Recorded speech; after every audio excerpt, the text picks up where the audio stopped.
حكايتنا النهاردة هي حكاية بائع الروائح وسرة الدنانير. القصة دي من قديم الزمن بس لسه الحكمة منها معانا لحد النهاردة. بتحكي القصة وبتقول إن في قلب القاهرة زمان كان في تاجر غني جدا جدا جدا، بس كان معروف بحرصه الشديد. خلي بالكوا الحرص هنا بمعنى البخل، يعني كان بخيل جدا مش حرص بس. التاجر ده قرر في يوم من الأيام إن هو يروح يحج، بس خاف يسيب ثروته لحسن حد يسرقها من بيته، وخصوصا إنه معروف إن هو غني. فجمع 1000 دينار دهب في سرة وحكمها كويس قوي، وراح لحد صاحبه العطار. اشمعنى العطار ده بالذات؟ لأنه كان مشهور بالأمانة والتقوى. قال له: يا صاحبي دي أمانة عندك، لو رجعت فهي ليه، ولو جرى لي حاجة فهي صدقة للفقراء. عدى شهر والتاني والتالت ورجع التاجر من الحج، وطبعا أول ما رجع راح على طول للعطار عشان يطلب أمانته.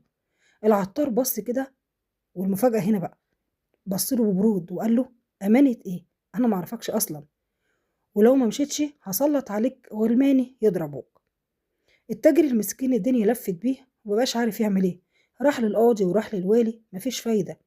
أولا لأن مفيش شهود، والعطار كمان سمعته زي الفل في السوق.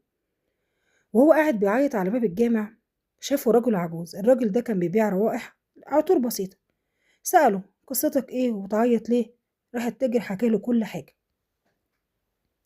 العجوز ابتسم ابتسامة خفيفة كده وقال له: الحق هيرجع، بس اسمع كلامي بالحرف وأقول لك هنعمل ايه.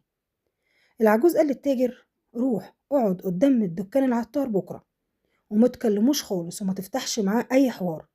أنا هاجي وأسلم عليك بحرارة وأبوس إيديك كأني خدامك، وأقول لك إن السلطان مستنيك في القصر عشان المشورة اللي هو مستنيها منك. اليوم الأول راح التاجر وقعد وجه بقى العطور الروائح دي بهدوم فخمة جدا كان استلفها، وعمل التمثيلية دي قدام العطار. هنا العطار بدأ يشك، هو التاجر ده واصل للدرجة دي؟ اليوم التاني راح برضه وعمل نفس التمثيلية، بس بموقف بقى صغير كده، وقال للتاجر بصوت عالي: يا مولاي السلطان بيسأل، انت ليه متأخر عن اجتماع ديوان المظالم؟ وهنا بقى الساحر انقلب على الساحر.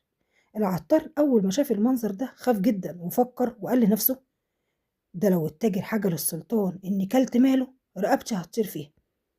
نظر العطار على التاجر وقال له بصوت كده فيه نبرة، بس النبرة دي مزيفة، قال له: يا راجل يا طيب، أنا كنت بختبر صبرك بس. الأمانة أهي في الحفظ والصون، كنت خايف بس حد يسرقها منك فنكرتها عليك. العبرة هنا بتقول إيه؟ إن التاجر خد صورة الدنانير وجري على بائع الروايح يشكره وعايز يديله مكافأة، بس هنا إيه؟ رفض. العجوز هنا رفض وقال له جملة اللي فيها العبرة لحد النهاردة. قال له: يا بني، الحق اللي ملوش لسان يدافع عنه محتاج عقل يخطط له، والظالم دايما جبان بيخاف من خياله قبل ما يخاف من ربنا. وبس كده.